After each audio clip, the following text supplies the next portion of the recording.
வணக்கம். இலங்கை செய்திகளுடன் நான் நிரோஷன். விரிவான செய்திகளுக்கு முன் தலைப்புச் செய்திகள்.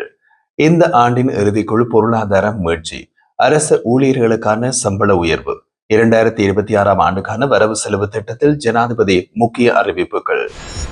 முன்னாள் ஜனாதிபதி மைத்ரிபால சிறிசேன வாக்குமூலம் ஒன்றை வழங்குவதற்காக லஞ்சம் மற்றும் ஊழல் ஒழிப்பு விசாரணை ஆணைக்குழுவில் முன்னிலை. மாகாண சபை தேர்தலை நடத்தாமல் அதன் நிர்வாகத்தை ஆளுநர் ஊடாக முன்னெடுத்து செய்வது ஜனநாயக விரோத செயல். தேர்தல் ஆணைக்குழுவின் முன்னாள் தலைவர் குற்றச்சாட்டு. கனேமுல்ல சஞ்சீவ கொலை சதி திட்டத்தின் பின்னணியில் 9 முக்கிய குற்றவாளிகள் இருப்பது விசாரணைகளின் மூலம் உறுதி. தொடர்வது விரிவான செய்திகள். 2026ஆம் ஆண்டுக்கான வரவு செலவு திட்ட உரை சபாநாயகர் ஜெகத் விக்ரமரத்ன தலைமையில் பாராளுமன்றத்தில் ஆரம்பமாகியிருந்தது. நிதி திட்டமிடல் மற்றும் பொருளாதார அபிவிருத்தி அமைச்சர் என்ற வகையில் ஜனாதிபதி அனுரகுமார திசாநாயகவின் தேசிய மக்கள் சக்தி அரசாங்கம் முன்வைக்கும் 2வது வரவு செலவு திட்டம் இது என்பது குறிப்பிடத்தக்கது. ஜனாதிபதியின் வரவு செலவு திட்டத்தின் முக்கிய அம்சங்களாக அரச நிதி ஒழுக்கத்தையும் வெளிப்படை தன்மையினையும் பேணுவதற்கு சகல அமைச்சுக்களுக்கும் பொறுப்பளிக்கப்பட்டுள்ளது என்று தெரிவித்த நிதி அமைச்சரும் ஜனாதிபதியுமான அனுரகுமார திசாநாயக 2025ஆம் ஆண்டு இறுதியில் இலங்கை மீண்டும் பழைய நிலைமையை அடையும் என்று நம்பிக்கை வெளியிட்டார். பொருளாதார மீட்சிக்கு எடுத்த சிறந்த தீர்மானங்களால் பெருமை கொள்கின்றோம். பேரண்ட பொருளாதாரத்தை வளர்ச்சி பெற செய்யவும் நிதி ஒழுக்கத்தை நிலைப்படுத்தவும் கடுமையான நடவடிக்கைகளை எடுத்துள்ளோம். பணவீக்கத்தை 5% குறைவான மட்டத்தில் பேணுவதற்குரிய நடவடிக்கைகள் எடுக்கப்பட்டுள்ளன. நிதி நிலைமை மீண்டும் பலவீனமடையும் என்று எவரும் இனி கனவு காணக்கூடாது. இலங்கையின் அரச முறை கடன் மறுசீரமைப்பு எதிர்வரும் மாதத்துக்குள் நிறைவு பெறும். சமூக பாதுகாப்பு எமது பொருளாதார கொள்கையின் பிரதான அம்சமாகும். சமூக பாதுகாப்பு திட்டம் அடுத்த ஆண்டு மறுசீரமைக்கப்படும். வெகு விரைவில் இலத்திரனியல் ஆவணப்படுத்தல் திட்டம் அறிமுகப்படுத்தப்படும். அதே நேரம் நீதித்துறை சேவைகளுக்கான ஒழுக்க விதிகளை உருவாக்குவதற்கு விசேட குழு நியமிக்கப்படும் எனவும், கைச்சாத்திடப்பட உள்ள சுதந்திர வர்த்தக ஒப்பந்தங்களை மறுசீரமைக்க விசேட குழு நியமிக்கப்படும் எனவும் வரவு செலவு திட்ட முன்மொழிவை சமர்ப்பித்து உரையாற்றும் போது ஜனாதிபதி கூறினார். தொடர்ந்தும் தெரிவித்த அவர் 2025ஆம் ஆண்டு முதல் 10 மாத காலப்பகுதியில் வாகன இறக்குமதிக்காக $1933 மில்லியன் கடன் பெற்ற பத்திரங்கள் விநியோகிக்கப்பட்டுள்ளது. ஸ்ரீலங்கன் ஏர்லைன்ஸ் விமான நிறுவனத்தின் $210 மில்லியன் அமெரிக்க கடன் மறுசீரமைக்கப்படும். அத்துடன் 2024ஆம் ஆண்டின் முதல் காலாண்டில் 4.5% இருந்த வேலையின்மை விகிதம் 2025ஆம் ஆண்டில் 3.8% குறைவடைந்துள்ளது. நிதி ஒழுக்கமில்லாத காரணத்தால் தான் நாடு வங்குரோத்து நிலையை அடைந்தது. நிதி ஒழுக்கத்தை நாங்கள் சட்டத்தால் உறுதிப்படுத்தியுள்ளோம். ஆட்சியாளர்கள் தவறலைத்தாலும் மக்கள் நீதிமன்றம் செல்லலாம் என்றும் ஜனாதிபதி தெரிவித்தார். திகன மற்றும் நுரலி ஆகிய பகுதிகளில் தகவல் தொழில்நுட்ப முதலீட்டு வலயம் அமைக்கப்படும். பிரதான கைத்தொழில் வலயங்களை அண்மித்த பகுதிகளில் சேவை வலயங்களை அமைப்பதற்கு $1000 மில்லியன் ஒதுக்கப்படும். நேரடி மற்றும் மறைமுக வரி வட்டி விகிதத்தை 40 தொடக்கம் 60% அளவில் பேண எதிர்பார்ப்பதோடு 2026ஆம் ஆண்டுக்கான வரவு செலவு திட்ட பற்றாக்குறை 5.2% குறைவடையும் என்றும், நேரடி மற்றும் மறைமுக வரி வட்டி விகிதத்தை 40 தொடக்கம் 60% அளவில் பேண எதிர்பார்ப்பதுடன் 2026ஆம் ஆண்டுக்கான வரவு செலவு திட்ட பற்றாக்குறை 5.2% குறைவடையும் என்றும், சிறப்பு சலுகைகளுக்கு பதிலாக நியாயமான அடிப்படையில் நிவாரணம் வழங்கப்படும் என்றும், 2026ஆம் முதல் காலாண்டில் கொழும்பு துறைமுக நகர சட்டம் மறுசீரமைக்கப்படும் என்றும் ஜனாதிபதி அறிவித்தார். வெளிநாட்டு முதலீட்டாளர்களுக்கு ஒரே இடத்தில் சேவை வழங்கும் திட்டத்திற்கு $100 மில்லியன் காணி தொடர்பான தகவல் கட்டமைப்பை உருவாக்கவும் $100 மில்லியன் ஒதுக்கீடு செய்யப்படுகிறது. விவசாய அபிவிருத்திக்காக $1700 மில்லியன் ஒதுக்கிடப்படும் என்று தெரிவித்த ஜனாதிபதி, நீரியல் வளப்பகுதிகள் உள்ளடக்கிய சுற்றுலா தொழில்துறை அபிவிருத்திக்காக $3500 மில்லியன் ஒதுக்கிடப்படும் என்றும் தெரிவித்தார்.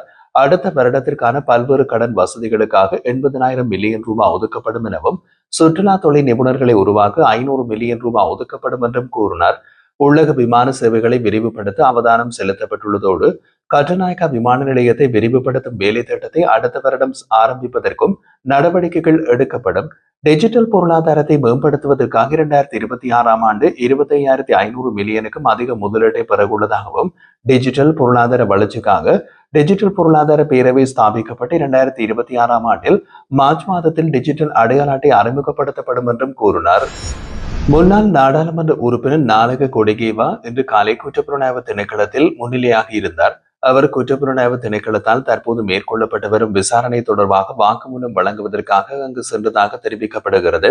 இதே நேரத்தில் முன்னாள் ஜனாதிபதி மைத்ரிபால சிறிசேனவும் இன்று காலை லஞ்சம் மற்றும் ஊழல் ஒழிப்பு விசாரணை ஆணைக்குழுவில் முன்னிலையாகி இருந்தார்.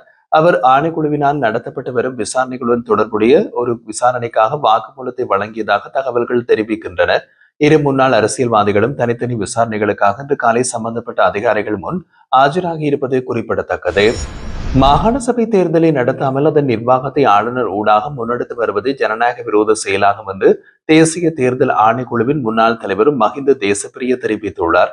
தேர்தல்கள் ஆணைக்குழுவில் நடைபெற்ற நிகழ்வொன்றின் பின்னர் ஊடகங்களிடம் கருத்து வெளியிட்ட போது அவர் இவ்வாறு கூறினார். மாகாண சபை தேர்தல் ஒரு வருடத்துக்குள் நடத்தப்படும் என்று தேர்தல் விஞ்ஞாபனத்தில் உறுதியளிக்கப்பட்டதால் அதனை நடத்தாமல் ஆளுநர்கள் ஊடாக நிர்வாகத்தை முன்னெடுப்பது சட்டவிரோதமாகும். மக்கள் சபையை நிர்வகிக்க வேண்டுமெனில் மக்கள் வாக்களிப்பு மூலம் தெரிவு செய்யப்பட்ட பிரதிநிதிகள் அவசியம் என்று மாகாண சபைகள் தொடர்பான வழக்கு விசாரணை ஒன்றில் உயர்நீதிமன்றம் தீர்ப்பளித்துள்ளது என்றும் மஹிந்த தேசப்பிரிய சுட்டிக்காட்டினார்.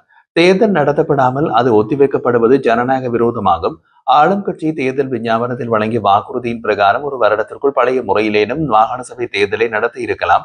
அவ்வாறு செய்திருந்தால் பிரச்சனை எழுந்திருக்காது. மாகாண சபை தேர்தலை நடத்துவதற்குள் தடையை நாடாளுமன்றத்தில் மாத்திரமே தற்போது நிவர்த்தி செய்ய முடியும் என்றும் எந்த முறையின் கீழ் தேர்தலும் என்ற முடிவுக்கு வர வேண்டும்.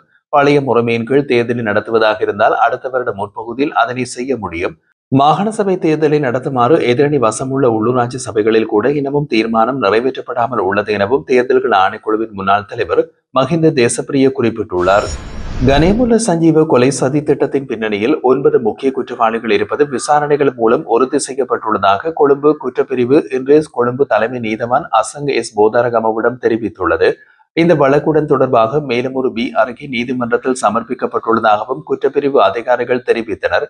வழக்கு விசாரணையின் போது விளக்கமறியலில் இருந்து 5 சந்தேக நபர்கள் பூசா சிறைச்சாலையிலிருந்து ஸ்கைப் மூலம் நீதிமன்றத்தில் ஆஜர்படுத்தப்பட்டார்கள்.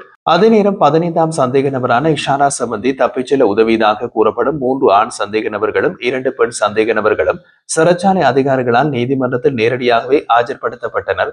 விசாரணை அதிகாரிகள் சம்பவத்துடன் தொடர்புடைய 9 முக்கிய சந்தேக நபர்கள் 28, 36 வரையிலான சந்தேக நபர்களாக பெயரிடப்படுவார்கள் என்றும் நீதிமன்றத்தில் தெரிவித்தனர். அவர்களின் 4 பேர் தற்போது குற்றப்புலனாய்வு திணைக்களத்திலும் கொழும்பு குற்றப்பிரிவிலும் தடுத்து வைக்கப்பட்டு விசாரணைக்கு உட்படுத்தப்பட்டு வருகின்றனர். மீதமுள்ள 4 முக்கிய சந்தேக நபர்களையும் விரைவில் காவலில் எடுத்து நீதிமன்றத்தில் ஆஜர்படுத்தப்படும் என்று அதிகாரிகள் குறிப்பிட்டனர். மேலும் 35ஆம் சந்தேக நபர் பேலியகுட குற்றப்புலனாய்வு பிரிவில் விசாரிக்கப்பட்டு வரும் மற்றொரு வழக்கில் விளக்கமறியலில் வைக்கப்பட்டுள்ளதாகவும் தெரிவிக்கப்படுகிறது.